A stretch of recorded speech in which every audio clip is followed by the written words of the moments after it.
Okay, so now we're going to do part D, which is prepare the extract of the other comprehensive income section. Okay, so I'm going to do that. So remember, they said prepare. In part A, in part C, they said calculate. So I just did a basic calculation, no need to set it up. But over here, we need to prepare an extract of the other comprehensive income statement section. Okay, so that's very important. So I'm going to switch over now into Excel, and then we're going to part D.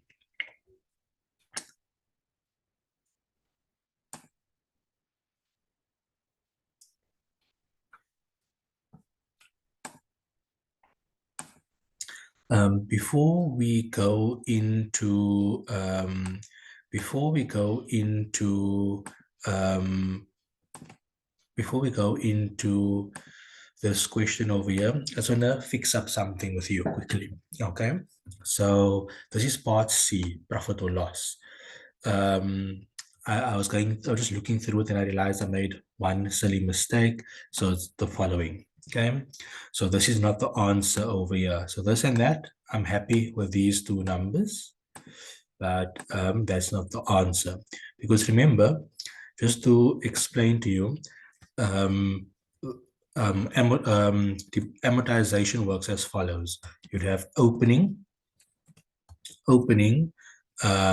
carrying amount. So opening balance carrying amount based on amortized cost. Okay.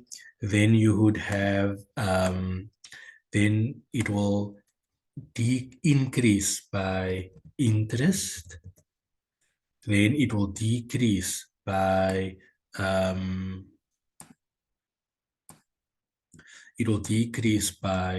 payment, which is the coupon,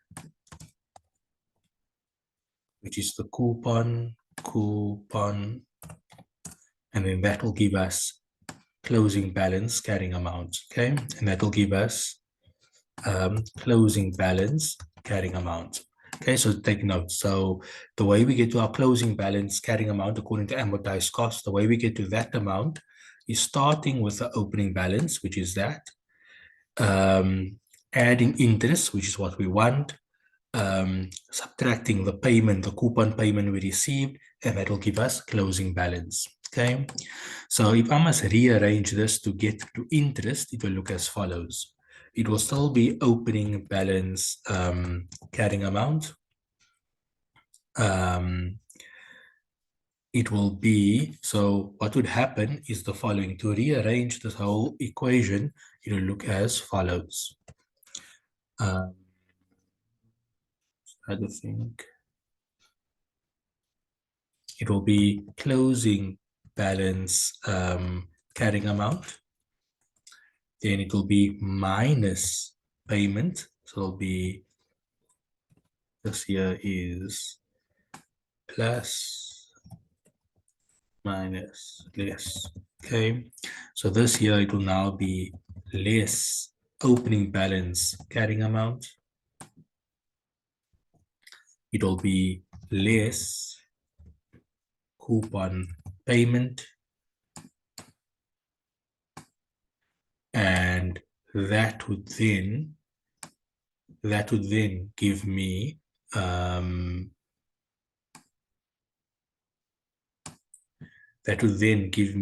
the interest I am looking for. So if I just use the numbers that we have, it would be as follows. Closing balance, I have it over there. Okay. Opening balance, I have it over there, but I want to make it negative, so I'm going to put it like that.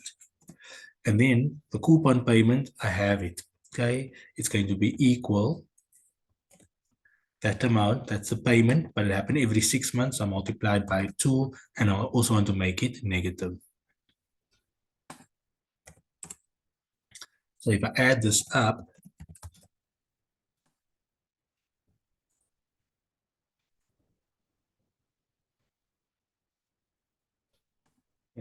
positive, positive. So if I add it up, then basically it will look as follows. Okay, so that would be my interest. So all I have to do over here is to do the following. All I have to do over here, I'm going to make this negative. I'm going to leave that negative. I'm going to bring in coupon payment. I'm going to bring in my coupon payment.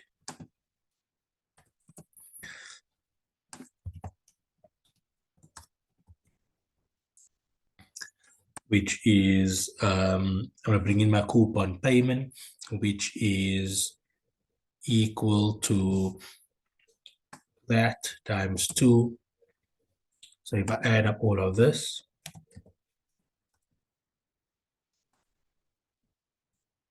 that is my interest income. So when I bring it, it's going to be, and then that would be my, I just wanted to bring that to your attention. Another way to show you, so if you perhaps still confused, another way to show you is to draw up using a T account. I'll just do it over here. I'll just do it over here quickly if you're still confused.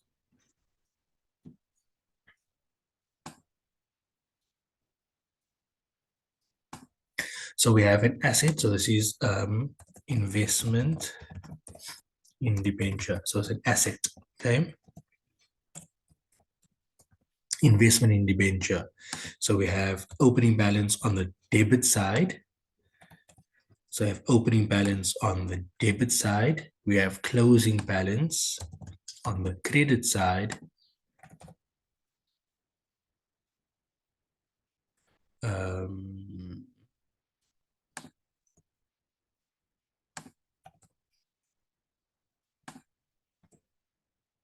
Coupon payment, bank, coupon payment decreases the asset because they're paying us, so therefore they don't owe us anymore. So there'll be 2 payments of 180 each. So I'm just going to bring in the 2 payments. So if I want to balance this account, if you want to balance this account, if we want to balance, we take the account, the side that's the biggest. So the credit side is the biggest. If we add it up over here, you can see it's not equaling, right? So what do we want this to equal? This must be, so the missing figure is going to be interest. The missing figure over here is going to be interest income.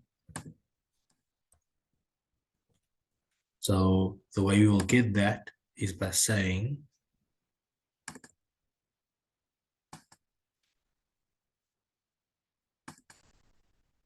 it's going to be that minus that. Sorry.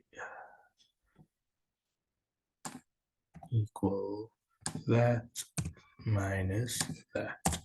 Okay, so there we go. 443,139. Okay, so that is basically that part. So I was just looking at it and I realized I made a mistake here earlier because it's interest income, not simply the difference between the two, because what also causes the difference is the coupon payment. Okay, so just take note of that. Okay, anyways, that's it from there. I'm going to go on to part D. Okay, so I'm going to do part D now. So we need to prepare the extent of the other comprehensive income. So how to look? It will look as follows. It will be company name, North Campus Freight, I think Services Ltd. It is statement of profit or loss and other comprehensive income. Okay, the only one other comprehensive income section. So this will be other comprehensive income.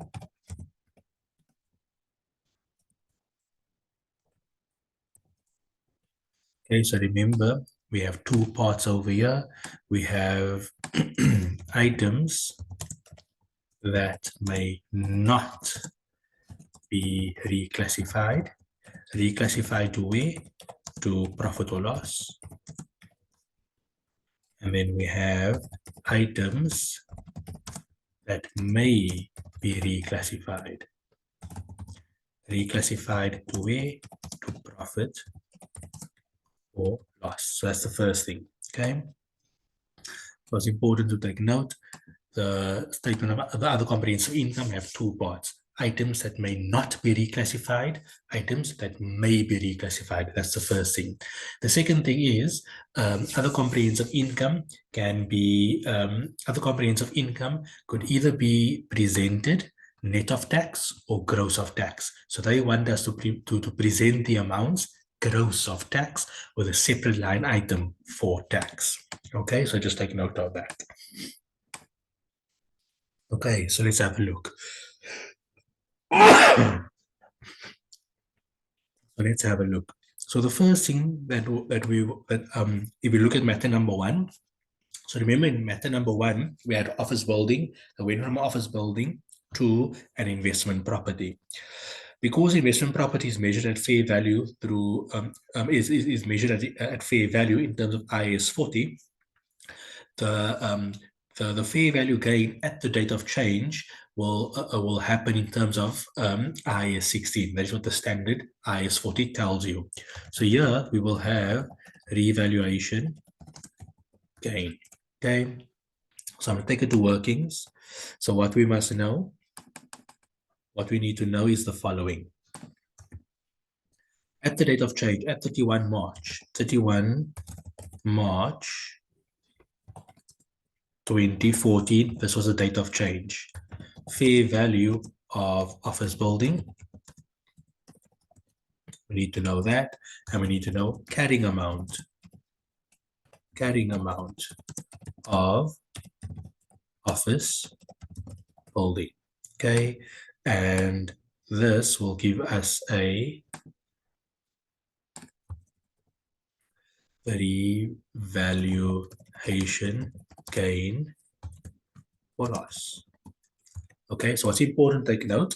I don't want you to be confused. So with the office building is accounted for in accordance with PPE using the cost model.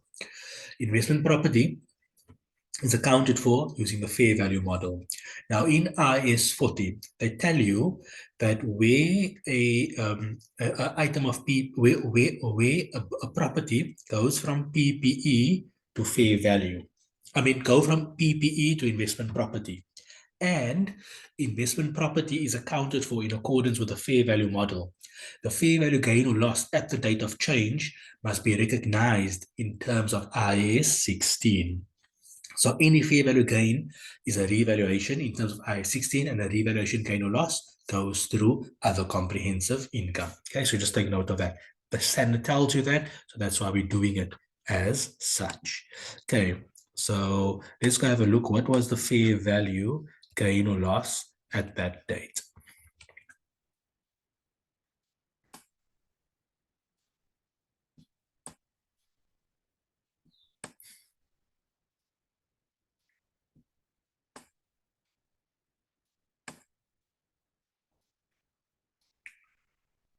Okay, so if we have a look over here, investment in debentures on that one.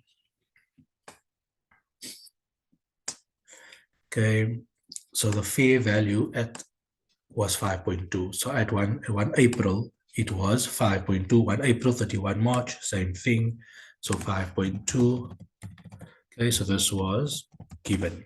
Okay, now we need to work out what was the carrying amount of the building at this date. So let's have a look. So the carrying amount of this building at this date is as follows. Let me just see. So when did we buy this thing?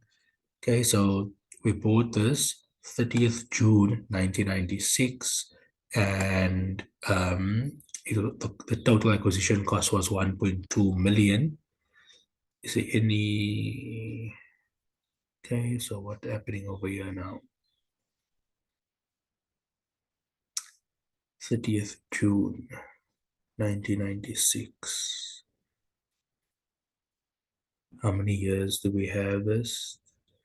Office building 25 years. Okay, so let's just go and work this out. So we need the carrying amount. So I'm just going to work it out over here. Cost accumulated depreciation, and this is going to be carrying amount. Okay.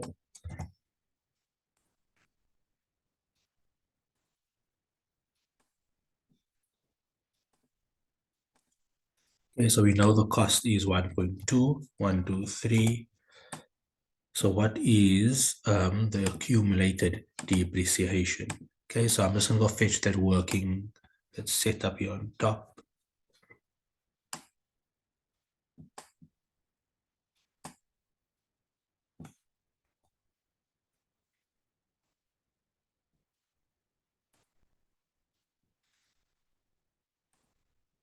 So we know the cost is 1.2, residual value is 0, so the depreciable amount is 1.2. The useful life is 25 years, so annual depreciation is 48. Okay, so this is number of months used. Okay, this would be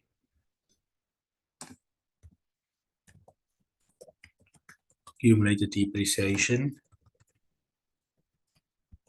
at 31 March 2014. Okay, so now we need to work out how many months have we used it. Okay, so now we need to work out how many months have we used it. Let me just think quickly. So, so basically, if we have a look at this, so 30th June 1996 to 31 December 1996, that is 6 months. Okay, 6 months. Okay, then 1 Jan 1997 to 31 December 2012 is how many months, how many years? Okay, so how many years is that? So 97, 98, 99, 2000, 2001, 2, 3, 4, 5, 6, 7, 8, 9, 10, 11, 12. Okay, so this year is I get 16 years. And then we go 1 Jan 2013 to 31 March 31 March. I actually need to make this to 2013. 2030, so that's 17 years. So 1 Jan 2014 to 31 March 2014. Okay, so that is 3 months. Okay, so this is going to be 6 months. That's going to be equal to 17 times 12, and that's going to equal 3. So the total number of months is going to equal 230. Okay, so if I say, oh, sorry, 0. So accumulated depreciation must be 852. So therefore carrying amount, so there it is, 348. So there we go, carrying amount 348.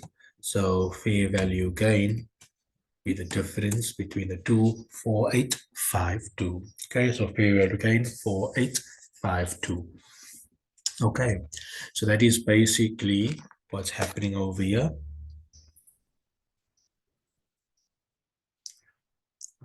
4852. So if I take that revaluation gain going to equal working 6.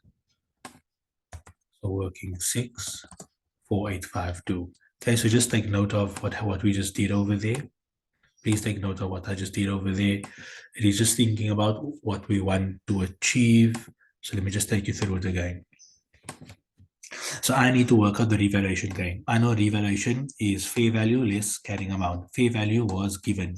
Then I needed to work out carrying amount. What did I tell myself? Carrying amount is cost minus accumulated depreciation. I know what is the cost, but I don't know what is accumulated depreciation. So I basically worked out the accumulated depreciation based on this over here. Okay, so just be aware of that. Then the next, if I go, so this is matter 1. So there's nothing more in matter 1. If I go to matter 2, which was the shipping containers, there's no OCI items over here. Then in matter 3, this is the investment in shares that was opted to be measured again fair value through other comprehensive income. So remember, when you have investment in equity instruments and you choose to measure it through fair value through OCI, it is a irrevocable decision, meaning you can never go back to P&L. So therefore, this fair value gain over here of 180 will be over here. Fair value gain on equity instruments. Okay, so it's an irrevocable decision. So therefore, it will always be under, it may not be reclassified to profit or loss. Okay, and this is given.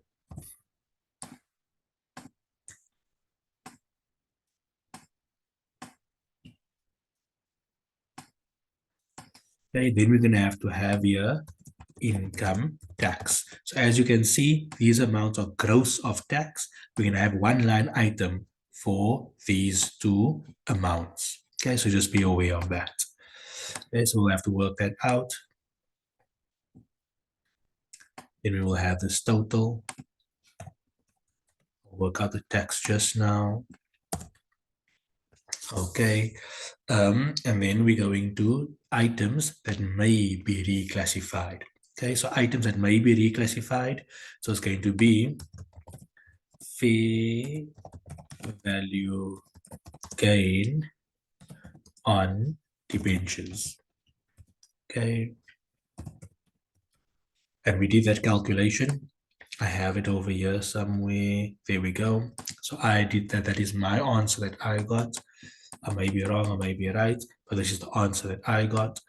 And it is, which working now? It's working 5.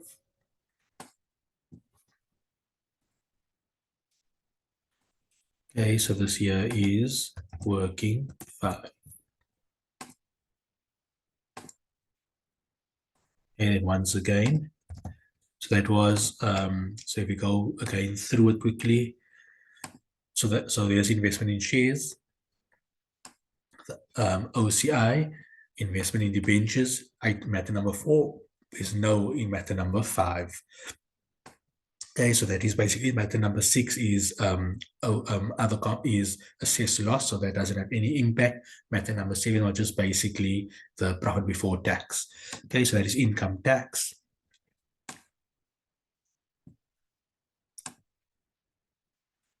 And then there we have this.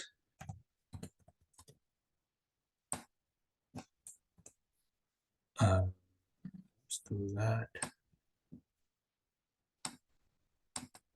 And then we're going to have the total. Other comprehensive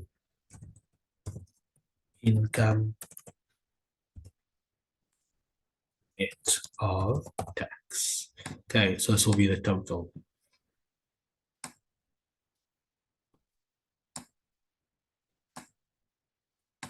Okay, so it'll be equal that plus that.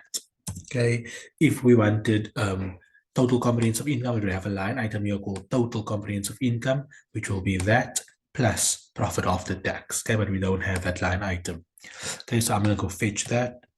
That's going from our workings, working 5, which is that over there.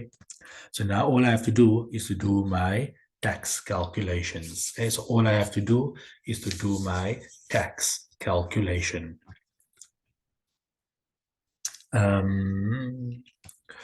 So basically my tax calculation, let me just think quickly now. So let's do a tax calculation.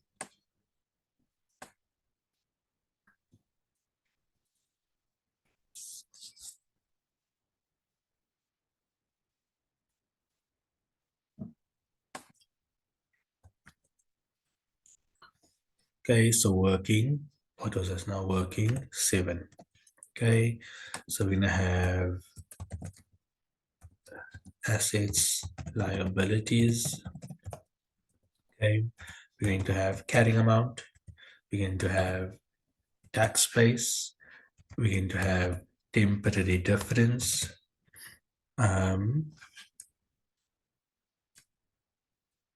We're going to have okay, I'm going to say inclusion rate.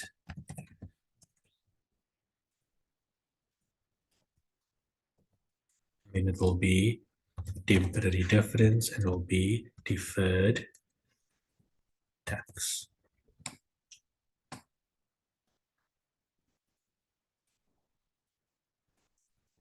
Okay, so I'm only going to do it for the other comprehensive income, but remember, you'll need it for everything else as well. So for other comprehensive income, if we take the investment equity, we have the investment property.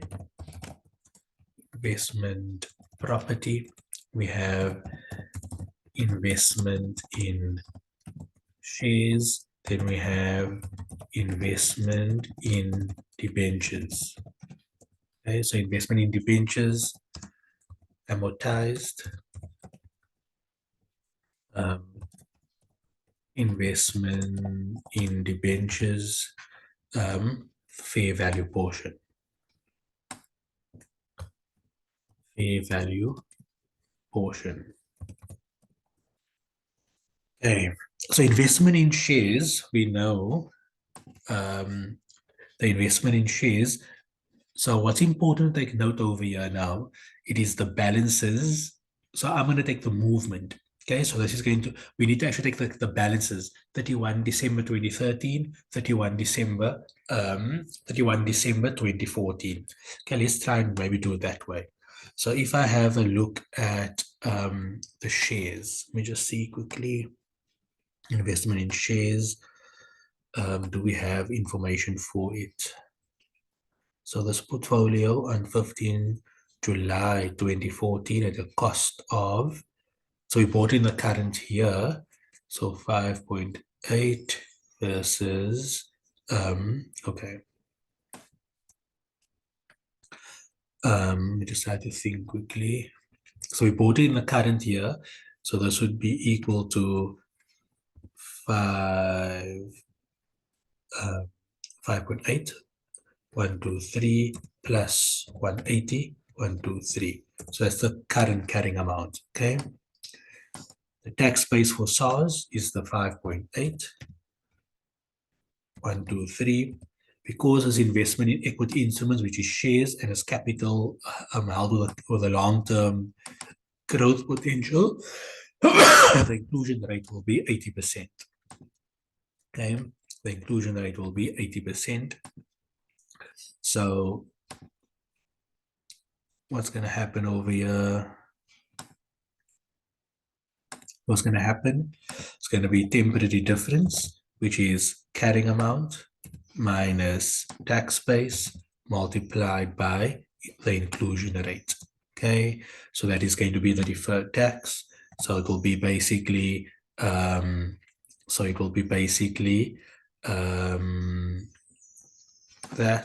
multiplied by the tax rate, 28%. Okay, so that's going to be that aspect. So these two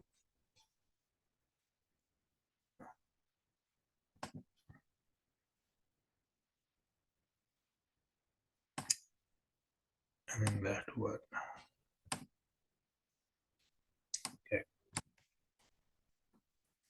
So let's have a look. So there we have investment in shares. Okay, so I was going to do following.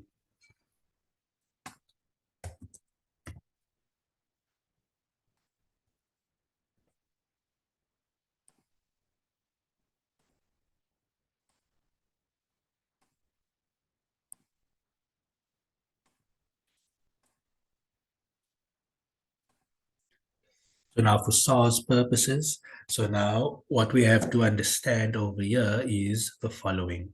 Okay, so let me just try to think quickly now.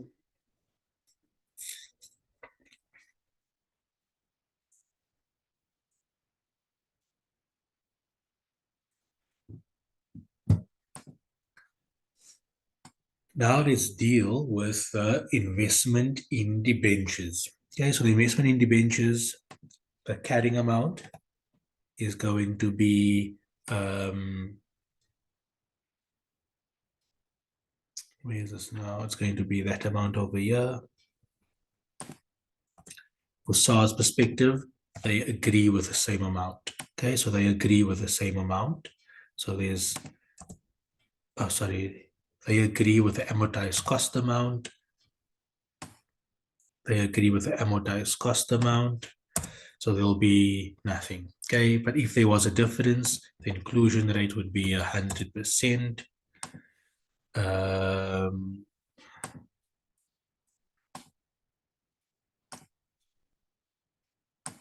inclusion rate would be 100%, and you use the same formula. That multiplied by 28%. Okay, but they told us it's going to, the inclusion rate is exactly the same amount. So now we need to deal with the fair value portion. Okay.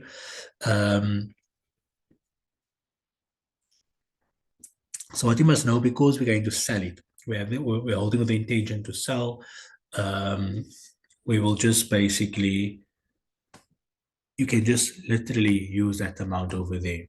So it's simply going to be that multiplied by 28%. Okay, it'll simply be that multiplied by 28%.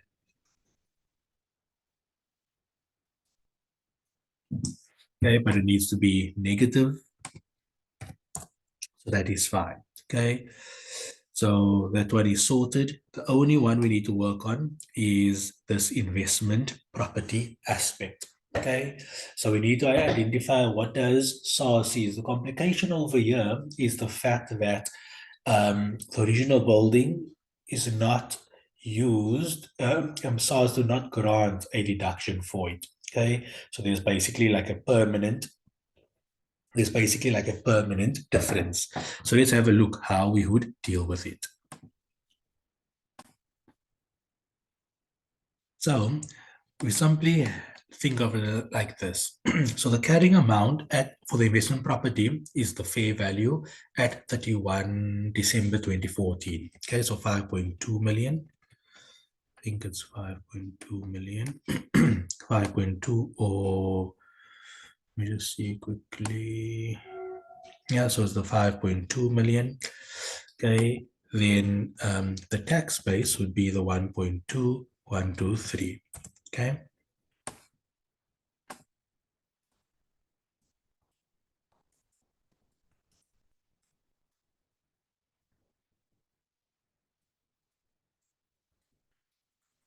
Okay, so it's 5.2.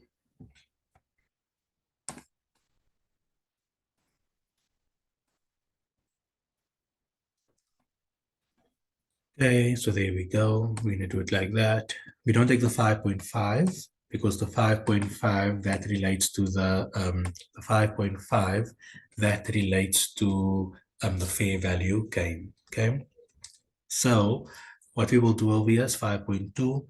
The inclusion rate will be 80%. Okay, so the temporary difference would be that minus that times 80%. Okay, so the deferred tax would simply be that multiplied by that. Okay, so that is what, so that should be our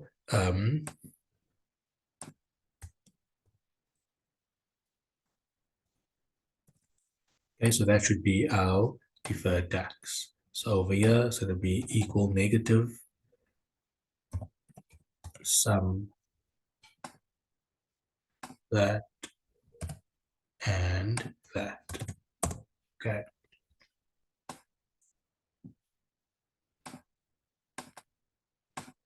So for me, that is what I would have gotten for other comprehensive income. So what's important to take note, company name, statement name. Okay, company name, statement names, forgot, for the year ended 31 December 2014.